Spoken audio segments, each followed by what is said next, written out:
The great George Kittle now, Niner tight end, joining us live. You know, it says you've been in the NFL 5 years. I swear to God, you've been in it 15. You burst into my life. I feel like you've been here forever. You know, it's so funny because I saw a little bit of you in college, and then you burst onto the NFL. Were even you surprised? You're a very likable player. You're a big personality. Were even you surprised? You got famous really fast. Did that shock you? I think, going in after my second year, when I broke a record, I was just kind of like, wow, that was kind of a wild experience. Let's see where this kind of takes me. And then it just kind of kept going from there. Got a couple opportunities, team got hot, the 2019 go to the Super Bowl, just, you play well, more people want to talk about you. And I was luckily be on a team with a bunch of superstars. And so, it's been an experience, but thoroughly enjoying it so far. Okay, so I want you to take me when you face the Bengals. I like the Bengals safeties a lot, and they got a pretty good pass rush. Cincinnati's defense, what's its strength? What do you see when you face them? I thought I was, I don't want to say I was underprepared, but I thought they were a lot better than like what they had put on tape before they played us. Wow. I don't know his name, 57, who's one of their linebackers. I think he's a very physical, fast linebacker. It was pretty good in coverage. I think their whole front seven is very physical. And if you can be incredibly physical, I think that's a lot of success right there. And I think their safeties are all ball hawks. Their 30's really good. I enjoy playing against them. I think they got a team full of guys that know how to play together, and that's their strength. They just go out there, they scrap, they fight, they claw, but they also make big plays. And like I said, I think their front guys are very good. And I think it's going to be a big challenge for the Rams. Okay, so now you face the Rams. It feels like you face them about every third week in the NFL. You've had a lot of success with them. Now, not always offensively, but you've had some success. The Rams defense, if I'd never seen it, what is it like? Kind of like a minefield, honestly. Like there's just superstars just randomly scattered throughout that defense. And, well, with Aaron Donald being like the big one of that, he's a guy that you literally have to account for on every single play. Like if you don't, he has a chance to change the game on every snap. If you leave him one-on-one, or if you pull a guard and he's in that gap and he can get into the backfield, he can literally cause a fumble and change the play change the game every single play. So you have that. And then their two edge guys from Floyd and Von Miller. I mean, they're both playing at a very high level, and they're physical setting the edge, and they're both fast pass rushers. And then I think their secondary does a great job. Jalen does, you can put him on an island. You can do whatever you want with him. And the rest of their guys, having Weddle back, that's really fun to see. But they got it, they have a really, really good defense. But it all starts with, I think their front guys. And you're not going to be holding the ball for 5 seconds back there. You got to get it out quick, and you got to account for Aaron Donald, and then hope your guys can win one-on-one versus Von Miller and Floyd. It's interesting. I got a soft spot for Jimmy Garoppolo because they drafted Trey Lance, and you're sitting there, and it's like Brady didn't even want Garoppolo in the building, right? And it's like nobody wants his replacement working in the same room. My takeaway was, you know what? Jimmy gets credit from me for just being a grown-up, handling this stuff. It's hard. I wouldn't want my replacement sitting on the couch waiting to take over the show. Did you, during the course of the season, I never saw Jimmy show, any, emotional distrust of the organization. Do you think it was hard for him? Do I think it was hard for him? Yeah. What's crazy is if I did, he didn't give me any indication that it was hard for him. He was consistent every single day. He was the same guy every single day. He's been nothing but incredibly kind to every single person that's coming in and out of our building, whether it's Trey Lance, Nate Sudfeld, other quarterbacks, tight ends. He's kind to every single buddy. And he's the leader that you want in a locker room. He gets the guys fired up. And like I said, he's been completely consistent for us week in and week out. And all he wants to do is work and get better. He doesn't really listen to anything that happens on the outside. And, I'm very impressed with how he's handled it for the last 4 years, and especially this past year. All he's done is work. Trey Lance, big, strong kid, moves well. I think he has to clean up his throwing motion a little bit, but what do I know?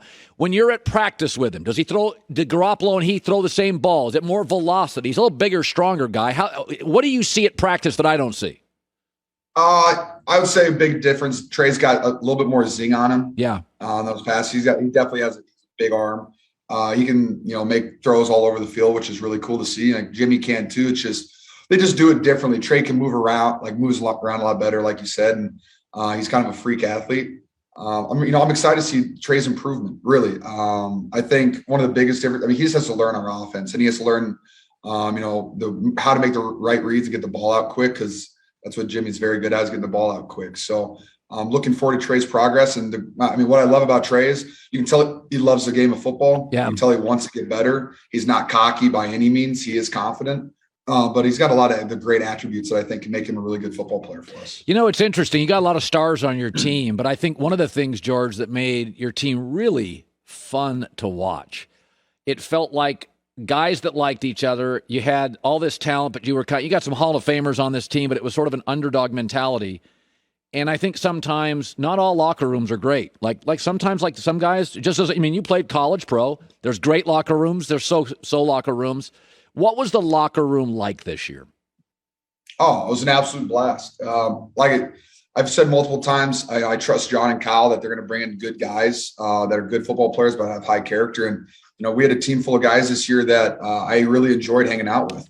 It was also nice that we could actually, talk in the locker rooms and stuff, and not everything was virtual. But just being able to build that team chemistry as a team, and then, kind of new guys we brought in off the street, just kind of saw how we operated as a team, and they just fit right in. There's no one on the team this year that I was like, hey, we got to get this guy out of here. And I think if you have a team like that fights for each other, and, if your team knows each other too, if offensive linemen are talking to DBs, if D line is hanging out with the wide receivers, tight ends, quarterbacks, it's just a way for your team to be closer together. And we had that this year, and everyone wanted everyone to succeed. Everybody wanted everyone to play at a high level. And we also have a team full of leaders, from Jimmy Ward, Trent Williams, Jimmy Garoppolo, Fred Warner, Kyle Juszczyk, Alex Mack. We had leaders all up and down the roster. And when you have a team full of leaders, then everybody wants to be a leader, and then everyone can play at a higher level. Yeah. By the way, this will sound like a weird question, but hear me out. Mike McDaniel was your offensive coordinator. Okay. And, right, smart guy. And he gets the Miami job.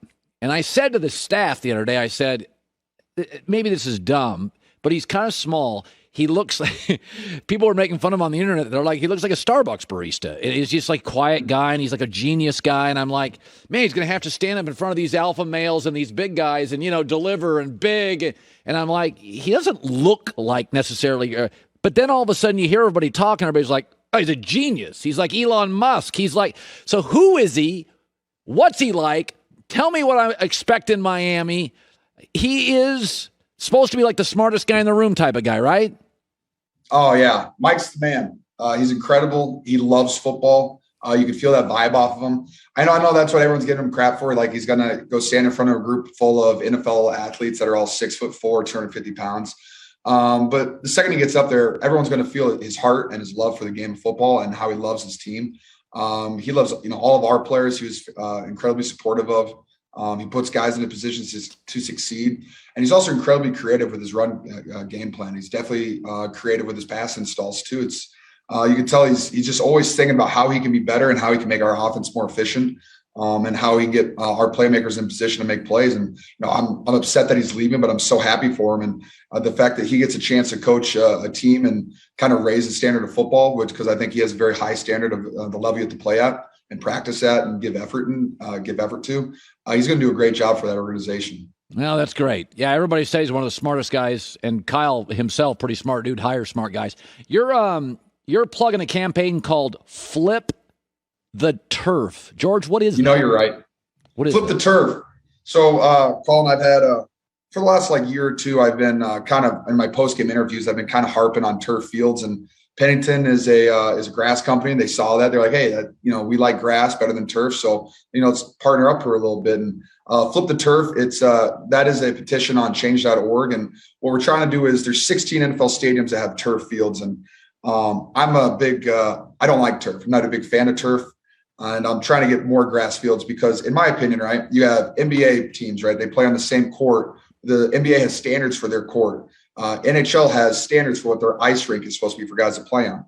But in the NFL, I go play on a different turf in Cincinnati, a different turf in New Orleans, a different turf in Seattle. I play in a different turf and a different grass in Lambeau compared to Soldier Field. And I know that some things have to be a little bit different, but if we can make all the fields more consistent, I feel like there'd be a lot less injury. Yeah. And so this partnership made way too much sense for me, because when I play on turf, I'm sore for like a week afterwards, and I have skin that's scraped off. I got burns everywhere. It's not really fun. It's like playing on cement sometimes. While I was on grass, my body feels fantastic within 2 or 3 days, depending on how many times you get tackled. But then I can play at a higher level the next week. And I think that's what fans want to see. And so that's why I want fans to join me, sign the petition. Let's get some more grass fields out there, and let's get rid of some of these turf and cement fields. That's just so smart. I never thought about that. You know the softest field I've ever been on? Tell me if I'm wrong. Tampa Bay. That is soft. I mean, like, and I get like grass fields. It's the more you play on them, like you have to, really keep them in shape and stuff like that. But Levi Stadium, and I think, California is a pretty easy place to grow grass. Yeah. But like we have a fantastic field. I think if you can grow grass in Lambeau, I think you can grow grass anywhere. I mean, they have a grass field in Las Vegas. They have a grass field in Arizona.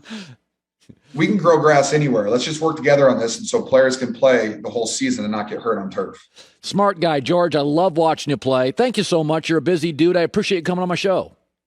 Colin, you're wonderful. Thank you so much. Had a blast. George Kittle. Boy, he was great. You could tell that locker room was great in San Francisco. You could just tell it was. It was just like we've had Trent Williams on their show, Garoppolo. Like, that's a good locker room. Hi, everybody. Thanks for watching. Subscribe here to get the latest from the show. Also, be sure to check out more of the best clips from The Herd or go watch a few segments from other shows on FS1.